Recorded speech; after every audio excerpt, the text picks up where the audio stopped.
Pertumbuhan ekonomi adalah peningkatan pendapatan nasional yang merupakan wujud dari proses peningkatan kapasitas produksi. Sedangkan pembangunan ekonomi selalu diidentifikasi dengan peningkatan per kapita masyarakat di sebuah negara. Baiklah, kita telah mengetahui perbedaan dari pertumbuhan ekonomi dan pembangunan ekonomi. Namun, ada loh persamaannya. Persamaannya yaitu, pertama, keduanya sama-sama menekankan kenaikan PDB dan pendapatan per kapita, sehingga dapat diukur dengan indikator yang serupa. Kedua, keduanya penting untuk meningkatkan taraf hidup masyarakat. Dengan menyediakan lebih banyak barang dan jasa kepada masyarakat, menciptakan lapangan pekerjaan, dan meningkatkan jumlah pendapatan. Dan yang terakhir, keduanya dipengaruhi faktor seperti teknologi, infrastruktur, dan institusi yang dapat mendorong produktivitas secara efisien, sehingga keduanya menjadi tanggung jawab bagi pemerintah dan memerlukan dukungan rakyat. Penyediaan tenaga kerja dengan adanya tenaga kerja yang terampil dan produktif tentunya akan meningkatkan pendapatan perusahaan, konsumsi dan permintaan. Bagi mereka, masyarakat yang memiliki pendapatan yang layak atau bisa disebut kaum menengah ke atas tentunya memiliki kebutuhan dan tingkat layak beli yang jauh lebih baik daripada mereka yang memiliki gaji standar. Oke, jadi produktivitas itu tenaga kerja yang terampil dan terlatih dapat meningkatkan produktivitas perusahaan. Kan ada juga investasi dan inovasi. Investasi dan inovasi itu ketenaga kerjaan berkualitas juga dapat menarik investasi langsung asing. Dan perusahaan asing cenderung mencari negara dengan tenaga kerja yang terampil dan biaya tenaga kerja yang kompetitif.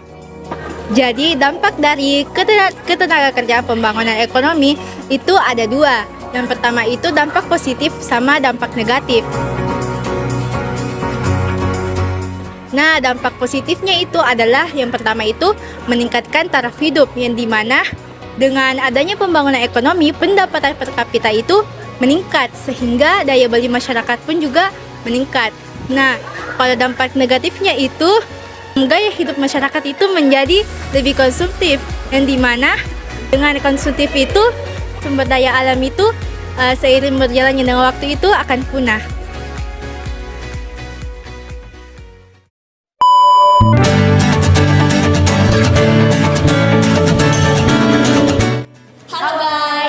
Jadi kali ini kita akan membahas podcast mengenai kenapa sih Indonesia nge-stuck terus jadi negara berkembang? Oke. Jadi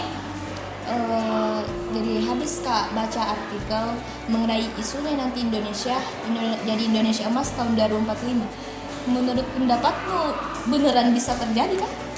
menurutku itu yang generasi emas Indonesia tahun 2045 pasti bakal bisa terjadi sih, karena yang bisa dilihat saja toh sekarang GDP-nya Indonesia sudah mulai meningkat dibandingkan sama negara berkembang lainnya. Tetapi kalau dibandingkan sama negara maju yang lain kayak Singapura masih belum bisa menyetarai GDP-nya Singapura sama negara-negara maju lainnya. Kalau menurutmu selain GDP, apalagi yang mempengaruhi ini faktor pembangunan ekonominya Indonesia supaya itu pembangunan ekonomi tak terus meningkat jadi bisa capai gitu yang Indonesia maju 2045? Kalau saya sih kurang setuju kalau terkait itu GDP-nya, karena GDP-nya kan Indonesia sudah lebih tinggi dari negara berkembang lainnya. Tapi ada satu yang kayak kurang, itu pendapatan per kapitanya. Terus juga kualitas sumber daya manusianya itu yang masih agak rendah begitu. Kira-kira ada tidak solusinya? Kalau solusi kok yang pertama menurutku sih itu kebijakannya pemerintahnya sih, yang harus kebijakan pemerintah sama perusahaannya yang harus lebih buat kayak yang menguntungkan rakyat Indonesia. Kayak tenaga kerjaan gitu. Iya, jadi kayak dia bisa mengurangi pengangguran, kayak misalnya ini pemerintah buat kebijakan yang membatasi tenaga kerja asing lah yang bekerja di Indonesia.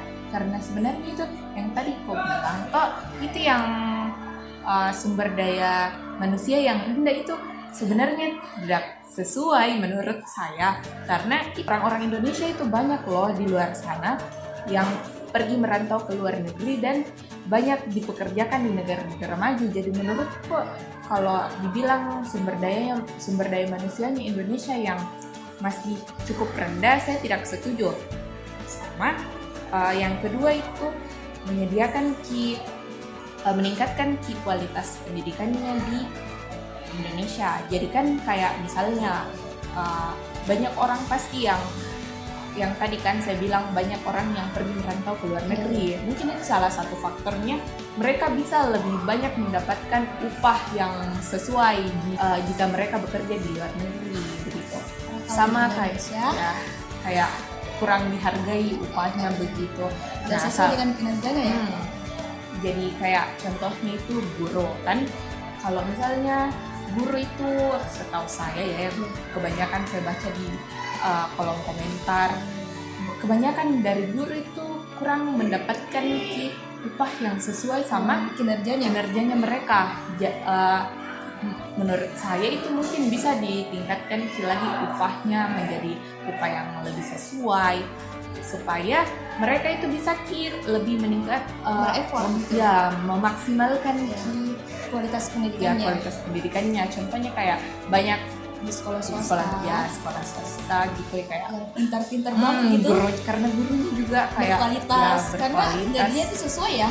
Iya betul. Sama yang menurut saya terakhir itu menyediakan infrastrukturnya, karena sebagus apapun sumber daya manusia kita, kalau misalnya infrastrukturnya yang belum memadai, pasti tidak akan apple to apple, kayak tidak berbanding lurus begitu dengan sumber dayanya.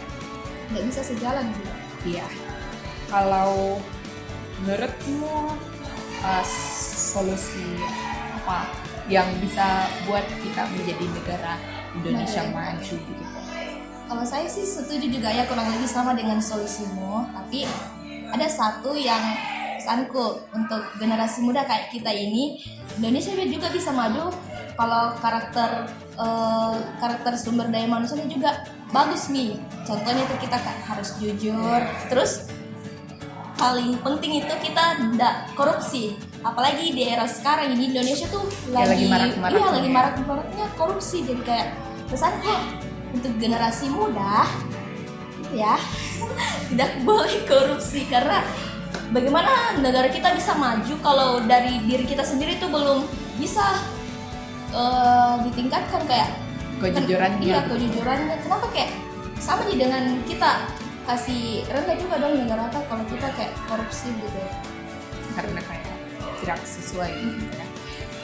Jadi itu saja pembahasan podcast dari kami, pesan-pesan kami dan harapan kami kepada generasi muda setelah menonton video ini. Semoga generasi muda akan berperilaku jujur dan tidak korupsi. Say no to korupsi, guys. Bye.